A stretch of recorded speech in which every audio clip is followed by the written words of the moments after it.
발생을 합니다. 상업용에서 많이 발생하는 그런 것들인데 일반적으로 어떤 방법으로 많이 사용되느냐 이런 느낌이죠. 우리 부동산이 있으면 매장용 같은 경우에는 기본 요금이 얼마 플러스 매출에 따라서 얼마 추가 또는 면적에 따라 얼마 추가 이런 식으로 굉장히 많이 합니다. 그래서 이런 것들은 프랜차이즈 계약에서도 굉장히 많이 사용되는 방법입니다. 이렇게 계산되는 걸 비율임대차 상업용에서 많이 나타난다라고 생각하시면 되는 거고요. 나머지는 별로 중요도나 이런 게 없으니까 여러분 읽어보시도록 하시고 그러면 우리 시험에 요게 계산 문제로 나온 적 있다? 재수없게? 이런 것들 시험장에 나오면 풀면 안 됩니다. 자, 그러면 요 계산 문제 어떻게 나오는지 한번 풀어보도록 하죠. 계산 문제가 어디 있었냐면요.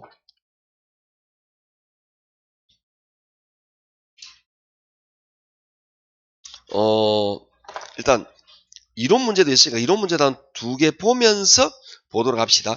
우리가 예전에 236까지 제가 다 풀었나요? 물론 전부 다는 안 풀죠. 이까지 예전에 했다, 그죠? 예, 보시면 되는 거고. 자, 237쪽부터 관리, 요 파트가 나와요. 그런데 얘가 어는거리 좀 나옵니다. 그래서 제가 말하는 게 뭐냐면은 237쪽 1번 요런 것들을 보실 줄 알아야 된다는 거죠. 1번. 자, 보시면 포트폴리오, 투자 리스크, 메인 매각, 무슨 관리일까요?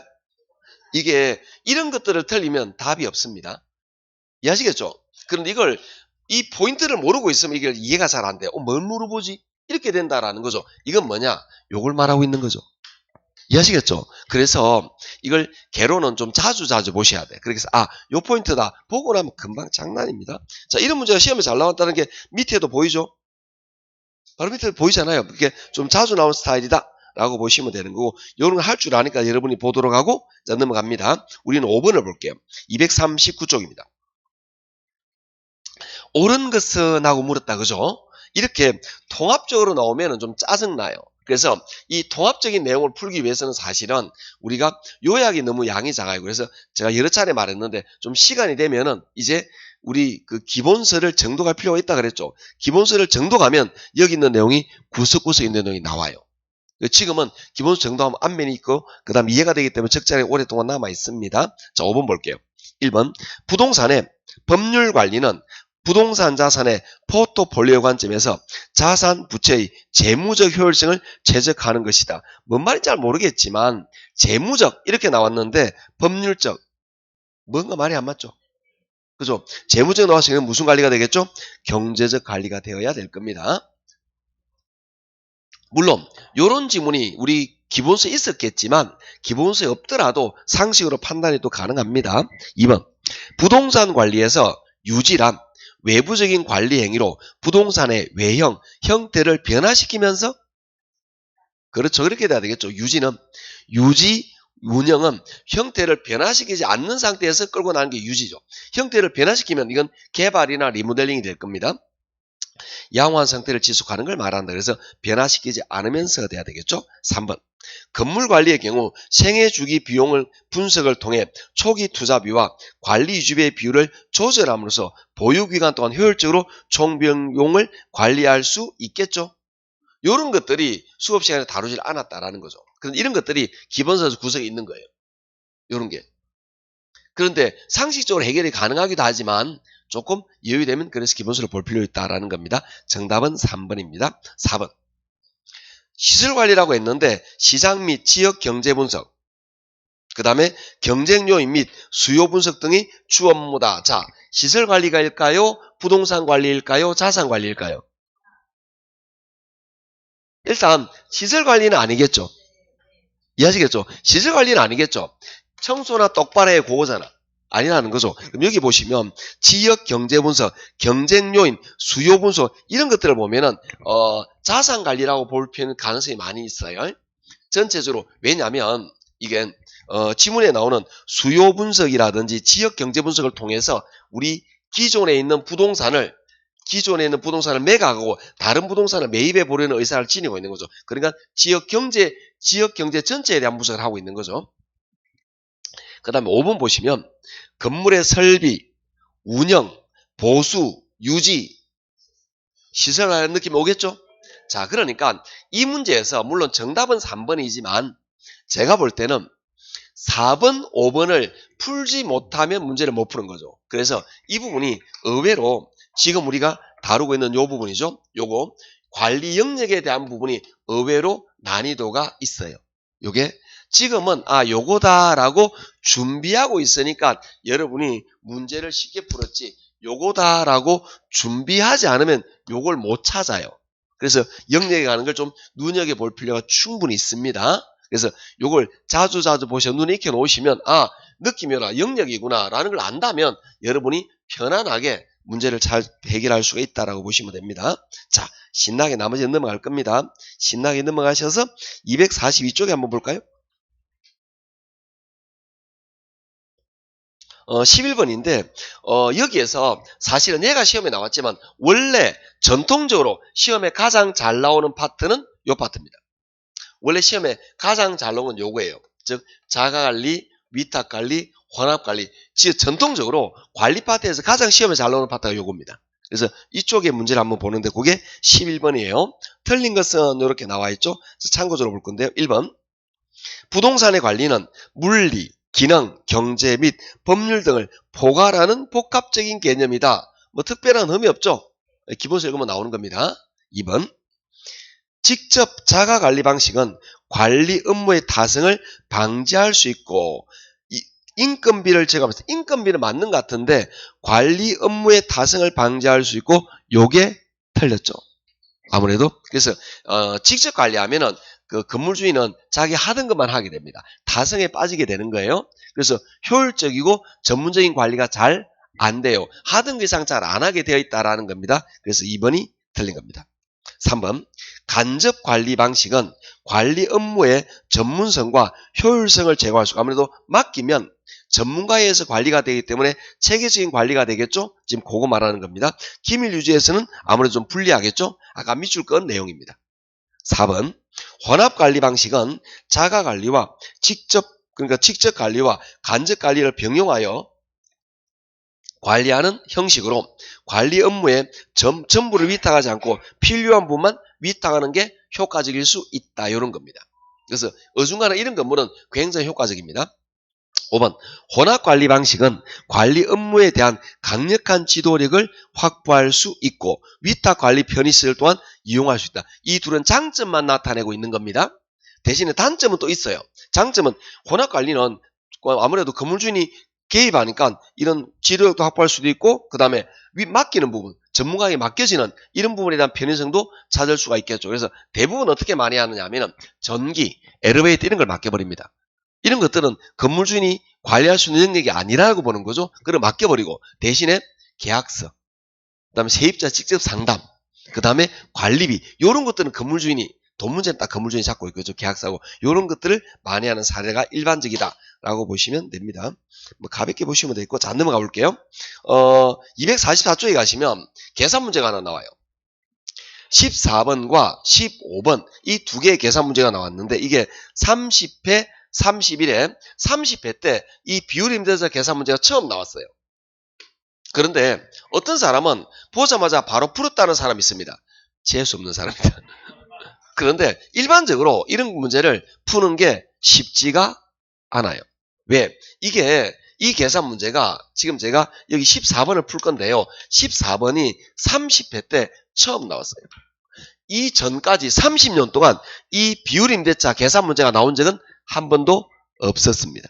새로운 형태라는 거죠. 그러면 이 새로운 형태가 나왔을 때 딱 처음 시험 친 사람들이 이 문제를 풀었을까요? 다 못 풀었어요. 그래도 합격할 때 지장은 없어요. 원래 그렇게 하는 겁니다. 그때 그렇지만 마음은 이런 문제가 딱 나오면 시험장에서 나올 때 느낌 어때요? 우와 어렵다. 배운 것도 나오고 안 배운 것도 나오고 이렇게. 그렇지만 합격에 전혀 지장이 없어요. 왜? 다른 내용에서 충분히 나왔기 때문에. 어차피 안 되는 문제 몇 개 있다라고 생각하셔야 됩니다. 자 14번 볼게요. A 예산은 분양면적 500, 분양면적 500이고 동그라미 해놓고 매장을 손익분기점 매출 이하이면 기본 임대료만 내고 자 뭐냐 이거는 비율 임대차예요. 이거는 비율 임대차로 계산을 하는데 일단 뭐가 있느냐 기본 임대료가 있다라는 이야기겠죠. 만약에 이 회사에 손익분기점이 있어요. 비용 수입이 동일한 지점. 여기까지는 기본 임대료만 내라 이런 말이겠죠. 그런데 계속 기본 임대료만 부담하고 손익전분기점 매출을 초과하는 부분, 즉 이걸 초과하는 부분, 손익분기점을 초과하는 부분에 대해서는 어떻게 되느냐? 매출액에 대한 일정 임대료를 적용한 추가 임대료를 냅니다. 그래서 이 손익분기점을 초과하는 부분에 대해서, 이해하시겠죠? 초과 부분에 대해서만 추가 임대료를 내는, 이렇게 해서 임대료를 계산하고 있다라는 이야기예요. 그래서 이런 식으로 계산된다라는 걸 봐놓도록 자 문제 봅시다. 그래서 보시면 이게 비율 임대차 방식이다라고 나와 있는데, 자 네모안에 볼게요. 예상 매출액 볼게요. 예상 매출액 제곱미터당 20만 원이죠. 요거는 예상 매출액입니다. 예상 매출액을 계산할 건데요. 제곱미터당 20만 원입니다. 그런데 제곱미터 면적이 아까 얼마나 그랬죠? 500이죠. 여기다가 500을 곱하는 거예요. 면적을. 그럼 얼마 나오죠? 251억이죠. 이 회사의 예상 매출액은 얼마가 나올까요? 1억이 나온다는 겁니다. 자, 두 번째 밑에 봅니다. 기본 임대료. 기본적인 임대료, 요걸 말하겠죠? 기본 임대료. 요 기본 임대료가 있는데 요건 어떻게 계산하느냐? 제곱미터당 6만 원입니다. 곱하기 면적이 얼마죠? 500. 근데 계산하시면 됩니다. 그럼 얼마 나오죠? 3천만 원 나올까요? 그럼 이건 이 회사의 기본 임대료는 1년에 3천만 원 딱 정해져 있는 거예요. 요거는 여기서 나온 거죠? 기본 임대료. 이제 우리는 추가 부분만 계산하면 끝나겠죠? 네, 그렇겠습니다. 자, 이제 밑에 보시면 손익분기점 매출은 5천만 원이다 나와 있죠? 이 말은 뭐냐면은 우리 예상 매출액이 1억이에요. 예상 매출이 1억인데 손익분기점이 이 회사의 손익분기점에 해당되는 부분이 5천만 원이다라는 이야기죠. 이렇게. 그러면 예상 매출액 1억에서 손익분기점을 빼면 초과 부분이 나오겠네?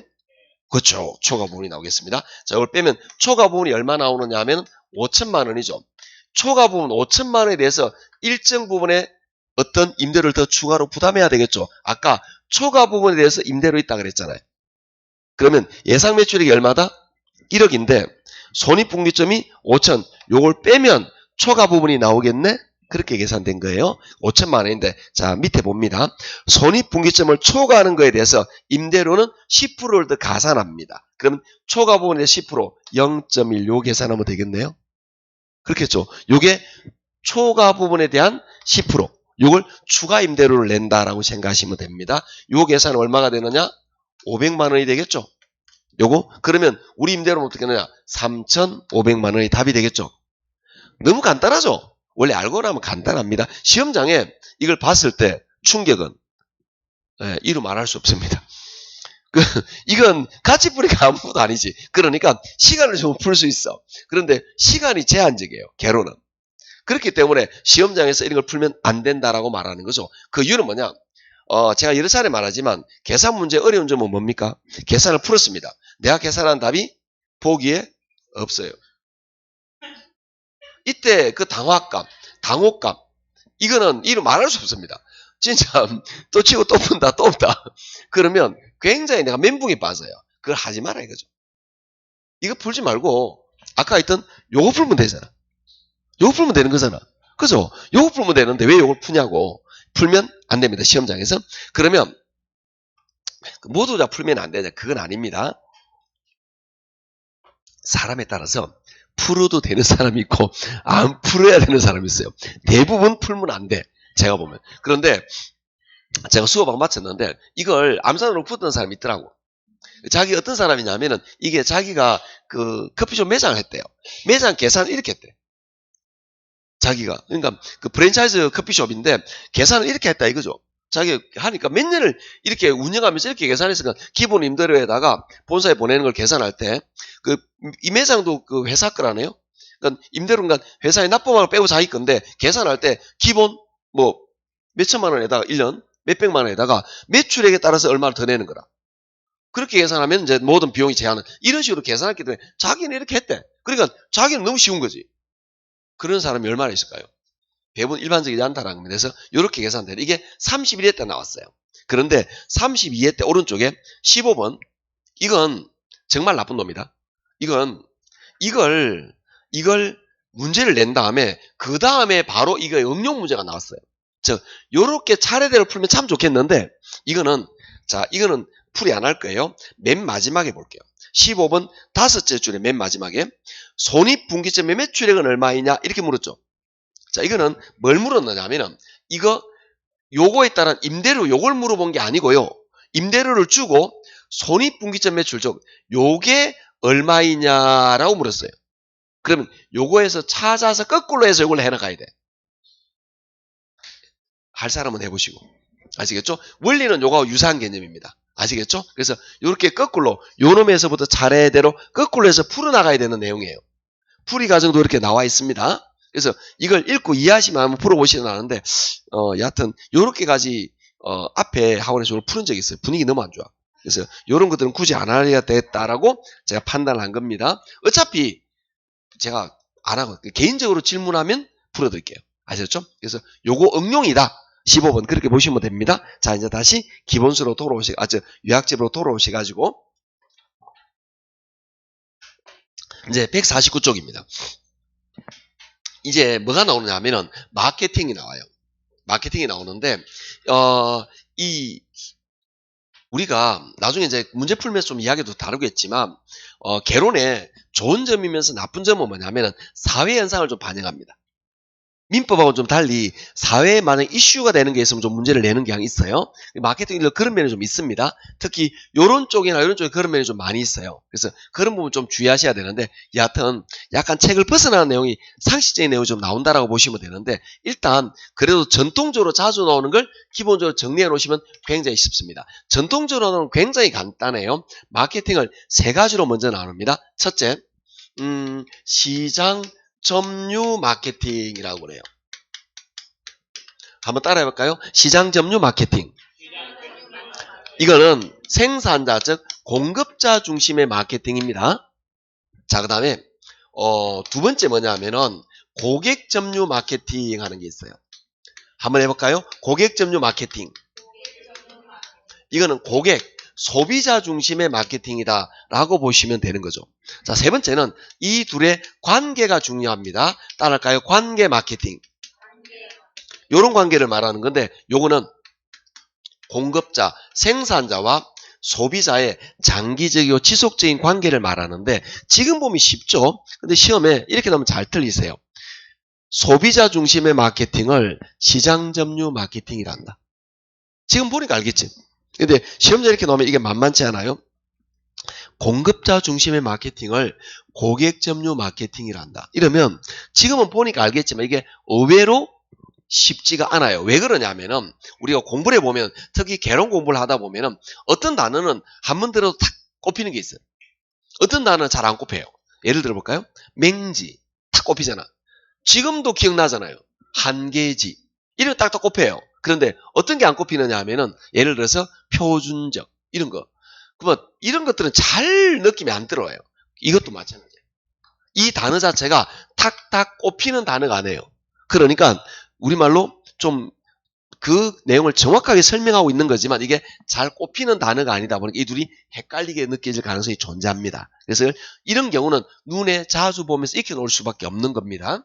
자, 공급자 중심의 시장 점유 마케팅은 다시 두 가지로 분류를 하게 돼요. 그건 STP하고 4P 믹스라고 말하는데 이 두 가지로 분류를 해요. STP라는 거는 영어 첫 글자를 그대로 딴 겁니다. STP를 그대로 따라간 거예요. 그래서 STP를 그대로 따라간 건데 S는 뭐냐? 세그먼트에서 나눈다. 이걸 우리 뭐라 그러냐? 세분화시킨다라고 말합니다. 그 다음에 T는 타켓, 표적을 말하죠. 그래서 이건 표적 시장을 선정한다라고죠. 세 번째 P는 포지셔닝, 위치시킨다라는 뜻이 되는데 위치, 각인 이걸 우리 뭐라고 해석하느냐? 차별화라고 해석합니다. 이건 마케팅 아주 전형적인 방법이에요. 이걸 이렇게 하는데 그러면 아니 선생님 왜 나눠요? 그냥 우리는 모든 우리나라 국민을 다 대상으로 하면 되잖아요. 은근히 은근히 나이에 따라서 또는 성별에 따라서 그 다음에 소득 수준에 따라서 이게 조금씩 달라요. 예를 들어서 우리가 음료다. 음료면 누구나 좋아하는 거 아닙니까? 좀 달라요. 예를 들어서 저희 같은 나이대 같으면 신 거, 특히 남자들은 신 음료를 굉장히 안 좋아해요. 가끔씩 저희 따님하고 싸우는 원인이 거기 있습니다. 맛있다고 줍니다. 마시면 욕 나와. 쉬워. 신데 달아. 그런 거 있잖아. 그러면 이 단맛은 둘째고 신맛에서 기분이 나빠지는 거예요. 이게 잘 안 돼. 근데 그 나이 또래 10대, 20대 여자애들은 신 걸 또 좋아한다. 특이하게. 그러니까 이게 좀 다르다라는 거죠. 자, 빵을 예를 들어 볼까요? 모든 빵 다 좋아하지 않는 거 아닙니다. 자, 제 나이 또래, 제가 그렇다는 건 아닙니다. 보편적으로 제 나이 또래 빵집을 가잖아요. 어떤 빵을 살 것 같아요? 잘 모르는구나. 단팥빵이야, 단팥빵. 대부분이 그래요, 그냥. 가장 보편적인 그거야. 왜? 어릴 때 그게 제일 많이 먹었거든. 그렇게 딱 가요. 그런데 20대 저희 따님, 20살 딸이 저희 따님이 만약에 빵가게 갑니다. 그거 살까요? 안 삽니다. 마카롱을 삽니다. 마카롱을. 다르다라는 거죠. 우리가 볼 때는 달달하고 맛도 없고 비싸게만 한 걸 왜 써먹냐 이거지. 그렇지 않을까요? 다르다라는 이야기죠. 즉 모든 소비자를 만족시키는 제품은 없어요. 우리 생각이 있을 것 같은데 의외로 없습니다. 그래서 이 판매자는, 공급자는 인구 경제학적 특성에 따라서 많은 수요 계층을 나이, 소득, 연령, 그 다음에 어떤 성별에 따라서 많은 소득을 이렇게 나누어요. 그걸 세분화라고 말합니다. 그리고 우리가 가장 자신 있는 수요 계층을 선택을 해요. 표적. 거기에다가 역량을 집중을 해요. 그래서 요 사람들이 우리 걸 딱 좋아하게 만들어 놓는다라는 거죠. 그러면 이 사람들이 좋아하지만 예를 들어 만약에 20대다. 그러면 예를 들어서 유행을 하잖아요. 유행하면 이게 서서히 다른 쪽으로 저변이 되기도 합니다. 대표적인 예가 뭐냐면은 그 젊은 층들이 20대 이런 그 요가 선생님들 입고 다니는 이상한 옷 있잖아. 그거 40대 입고 다니기도 한다. 내가 못 입어서 그렇지 서서히 퍼져나가기도 합니다. 요렇게 되는 게 마케팅의 가장 효과적인 방법이라는 거죠. 그래서 요런 방법을 사용을 한다라고 보시면 됩니다. 그래서 나누고 가장 자신 있는 걸 골라서 집중. 그런데 집중, 차별화라는 걸 어떻게 차별하느냐? 4가지로 차별한다라는 이야기죠. 첫 번째, 프로덕트에서 제품의 차별화. 어떤 제품으로 차별하느냐? 어떤 제품을 만드느냐? 두 번째, 프라이스에서 가격. 어떤 가격으로? 세 번째, 플레이스, 유통경로. 어떤 유통경로를 통해서? 마지막으로 프로모션, 판매 방식. 어떤 판매 방식을 통해서 판매를 하느냐 이렇게 되겠죠. 음료를 만든다. 어떤 제품? 20대가 좋아할 만한, 여자애가 좋아할 만한 시고 달달하고 그런 거. 그런 제품을 어떤 가격으로? 얘들이 좋아할 만한 저렴한 가격으로 차별화. 그 다음에 유통경로는 편의점을 통해서 적극 판매하고 마지막으로 판매 방식은 병뚜껑을 딱 따면 여기다가 예를 들어서 박보검이 있어. 박보검이 싫어하나? 요새 뜨는 애가 누구죠? 저 B 좋다. B가 웃고 있어. 그럼 그 사람한테는 뭐라 그러죠? B 예를 들어 그 상품을 준다든지 아니면 이 B가 3명 있어. 그럼 제주도 항공 여행권을 보내주는 거야. 이런 것들. 그게 어떤 판매 방식으로 요렇게 해서 간다라는 거. 이게 집중 차별화의 방법들이에요. 이렇게 나오는데 주의할 거는 뭐냐면은 재작년 31회 시험입니다. 다음 중 4P가 아닌 것은 1, 2, 3, 4, 5 요거 이렇게 나오겠죠? 이런 거 좀 주의하셔야 된다라는 겁니다. 자, 149쪽이죠. 자, 1번 STP 전략 밑줄 것이고 1번 시장 세분화 밑줄 2번 표적 시장 밑줄 3번 차별화 밑줄. 자, 내용은 읽어보시도록 하시고 전부 다 기출점을 읽어보셔야 됩니다. 그 다음에 4P 믹스는 1번 제품 전략 그 다음에 가격 전략 넘어가시고 경로 유통 경로 전략 마지막으로 판매 촉진 전략. 얘도 영어 약자를 철자를 완벽하게 할 필요는 없지만 이게 맞다 아니도는 구분할 수 있어야 됩니다. 그 정도 하노트라고 하나만 보도록 할게요. 가격 전략의 신축 가격 볼게요. 신축 가격. 신축 가격은 새로 짓는 가격이냐? 아닙니다. 신축 가격 밑줄. 동일한 시공이더라도 가격을 다르게 설정. 밑줄. 위치, 방향층에 따라 가격을 다르게 책정하는 경우다. 이건 우리가 아파트를 분양하는데 1층과 10층의 분양가가 달라요.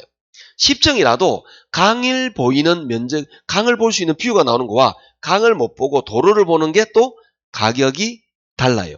왜 그러냐? 이게 탄력적으로 적용해요. 이걸 뭐라 하느냐? 신축 가격 전략입니다. 새로 짓느냐? 아닙니다.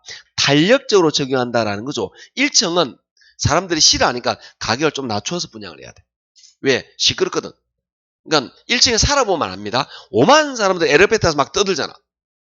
그렇잖아요? 그러니까 1층은 항상 시끄러운 거야. 그래서 1층을 좀 깊이 하는 경향이 있겠죠? 그래서 1층은 분양가를 낮추지 않으면 동일한 가격이면 분양이 안 됩니다. 그래서 좀 낮추는, 이걸 신축 가격 전략, 탄력적으로 적용한다라고 보시면 됩니다. 자, 두 번째.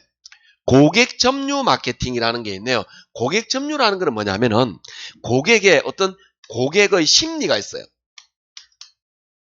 고객이 처음 보자마자 바로 물건을 구매 안 해요. 그래서 고객 심리가 동그라미 2번 보면 나옵니다. 즉 처음에는 주의와 흥미를 끌어요. 그러다가 이거에 대한 가지고 싶은 욕망을 가지는 단계를 거쳐서 행동을 옮기는 아이다 원칙이라는 이 소비자의 어떤 소비 심리가 있습니다. 이 적절한 타이밍에 적절하게 판매자가 뭐 해야 된다? 조언을 해야 돼요. 여러분께서 지금 신랑을 만나기 전에 무수히 많은 남자분들과 데이트를 해봤잖아. 안 해봤구나? 이제 후회하는데 때는 늦으리. 그래서 그때마다 이 남자들이 타이밍을 못 잡잖아. 저도 지금 생각하니까 이제는 타이밍 잘 잡을 자신 있어. 그때는 타이밍을 몰랐던 거야. 그때는 드라마를 안 봐서 그래. 드라마를 보니까 타이밍을 알겠네. 그때 후회를 하는 거야. 이 타이밍을 내가 놓쳤구나. 이제 지나서 알겠는 거예요. 무수한 사례가 있어요. 물론 최 씨를 제외한 많지는 않았겠지만 처음 내가 데이트를 하진 않았겠죠. 무수한 소개팅도 해봤고 미팅도 해봤겠죠. 그때 내가 타이밍을 몰랐던 거야. 그 타이밍을, 이 타이밍에 손을 잡아야 되는데 그걸 몰랐던 거야. 근데 드라마를 보니까 알겠네. 그래서 다음에 잘하면 잘할 수 있는데 기회가 없네. 여하튼 그래서 드라마가 이렇게 중요합니다. 그래서 저희 아들한테 제가 드라마를 봐라 라고 이야기를 합니다. 타이밍이 중요하더라고. 그럼 처음에 몰랐지. 이게 적절한 타이밍이 있어요. 즉 어떤 고객의 심리는 뭔가 흐름이 가는데 이 흐름에 적절하게 판매자가 타이밍을 적절하게 조언을 해야 판매가 잘 된다라는 이야기예요. 그겁니다. 고객 점유 마케팅인데 거기 보시면 동그라미 2번 두 번째 줄 중간부터 심리적 접점을 마련하고 전달하는 메시지 통과 강력을 조절해서 마케팅 효과를 극대화한다. 즉 고객의 심리를 잘 파악해서 판매자가 적절하게 톤, 그 다음에 강약을 조절해야 된다 이거지. 이때는 밀고 저때는 땡기고 그걸 잘해야 된다라는 거지. 그때 지금 생각하니 그걸 못했던 거야 내가. 예. 여러분도 그렇지 않나요? 다시 하면 잘할 수 있죠. 때는 늦으리 그때 잘했어야지. 저도 마찬가지입니다. 그런 느낌. 자, 그 다음에 세 번째 관계 마케팅은 뭐냐라는 거죠. 관계 마케팅이 동그라미 1번 밑줄입니다. 생산자와 소비자 간의 일회성 거래가 아닌 장기적 지속적.